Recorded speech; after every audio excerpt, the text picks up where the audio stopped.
ঈদ করে কালো হয়েছে মাঝখানে। এই আপনাদের এলাকার সন্তান যারা বিএনপির সাংগঠনিক নিয়ম মানে না, 2018 সাল থেকে এই বিএনপির দায়িত্ব ছিল আমার কাছে। এদেরকে বিএনপির দায়িত্বে আসতে বলেছিলাম। ভাই আপনারা কথা বলবেন না, কথা শুনেন। কারণ এদেরকে আমি দায়িত্ব পাওয়ার পর 2018 সালে এদেরকে বিএনপিতে আসতে বলেছিলাম। এরা বিএনপিতে আসে নাই। একজন ভদ্রলোককে সভাপতি দিতে চেয়েছিলাম, উনি আসে নাই। উনি দলের রাজনীতি করে না, উনি ব্যক্তিগত মানুষের রাজনীতি করে।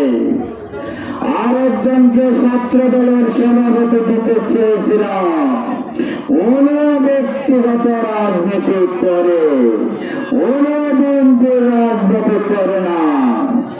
আরেকজনকে সেক্রেটারি দিতে চেয়েছিলাম, উনিও ব্যক্তিগত রাজনীতি করে, উনি বিএনপি করেন না। নাম বলব না, আপনারা ওদের কাছ থেকে জেনে নিন।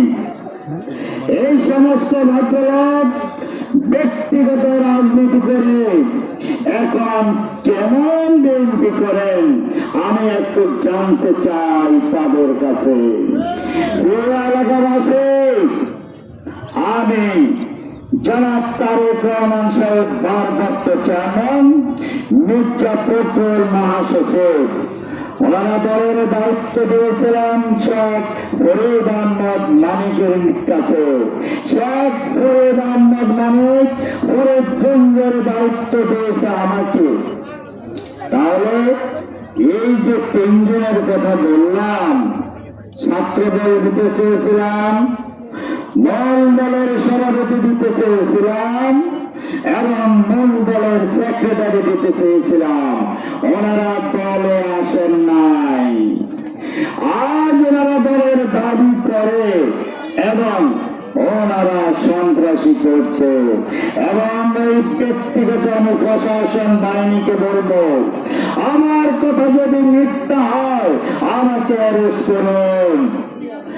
এই তিনজন লেলিয়ান বাহিনী কোন মানুষের পালিত মানুষ, সেই মানুষের নির্দেশে আমাকে মেরে ফেলার নির্দেশ দিয়েছিল পুলিশ বাহিনী।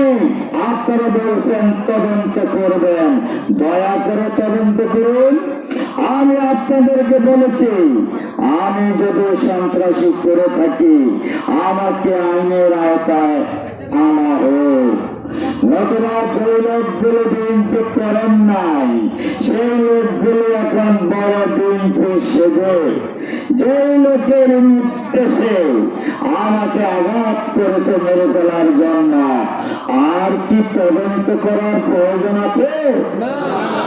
কারণ আমার কোন লোক যদি মঞ্জুর সাহেব যদি মেম্বার মানিক কামরুল সালম এখন যদি কারো উপরে আঘাত করে, সেই দায়িত্ব তো আমার উপরে বর্তাবে না ভাই। কারণ আমার নির্দেশে তারা করেছে। আইন আমরা বুঝি, আর ভাওতাবাজি করবেন না দয়া করে।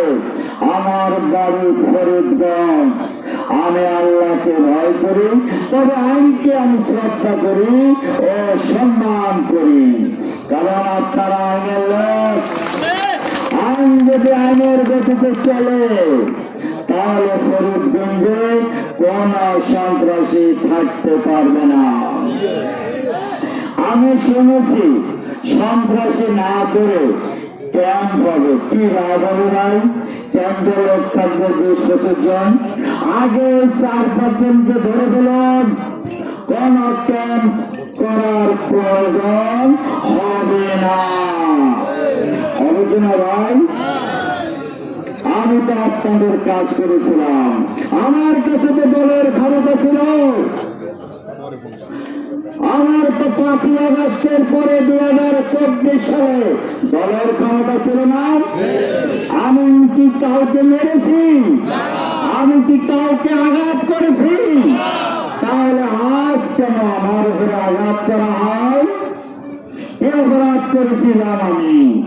ক্ষমতাকে আঘাত না করার কারণে আমি পাল্টা আঘাত পেয়েছি না? আর যদি ওই সময় তাদেরকে আমি আঘাত করতাম তাহলে আমার চেহারা দেখে মিনিমাম 20 মাইল দূরে থাকতো। ও বাবা রে, ওর কাছে তো যাওয়া যাবে না, এ তো দারুণ। আমি ভদ্রতা দেখিয়েছি, আমি 12ই ফেব্রুয়ারিতে ভদ্রতা দেখাবো। তারপরও আমি যতদিন বেঁচে থাকি আমি ভদ্রতা দেখাবো, তার উপর কোন প্রতিশোধ নেব না।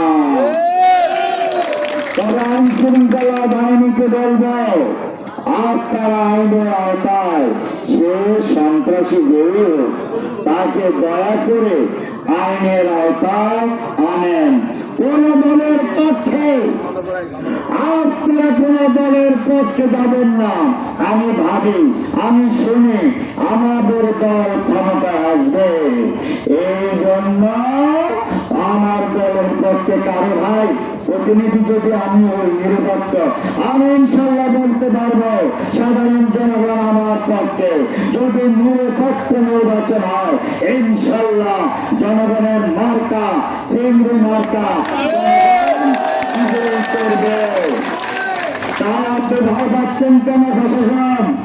আমি তো নিরপেক্ষ, আমিও তো দলের লোক। কারণ আমি যদি জনগণ আমাকে প্রতিনিধি বানান, আমিও তো জনগণের কাজ করব, নাকি ভাই করবো না?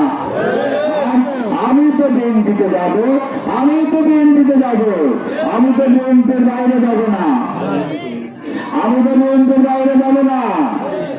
আমি স্বতন্ত্র নির্বাচন করছি বিএনপিতে ফিরে যাওয়ার জন্য। দীর্ঘ আলমগীর হাজারের সাথে থেকে আমি বিএনপি করেছি, এই বিএনপি আমি ছাড়তে পারবো না। আপনারা মেয়র সাহেব তাদেরকে বহিষ্কার করেছে, একমাত্র আপনাদের ভোটের মাধ্যমে আমাদেরকে পুনরায় বিএনপিতে ফিরিয়ে নিতে পারবেন। জনগণের মার্কাকে, জনগণের মার্কাকে তাই আমরা পুনরায় ফিরে যাওয়ার জন্য আগামী 12 ফেব্রুয়ারি ব্যালটের মাধ্যমে সন্ত্রাসীদের জবাব কিসের মাধ্যমে দিবেন? কিসের মাধ্যমে দেবেন?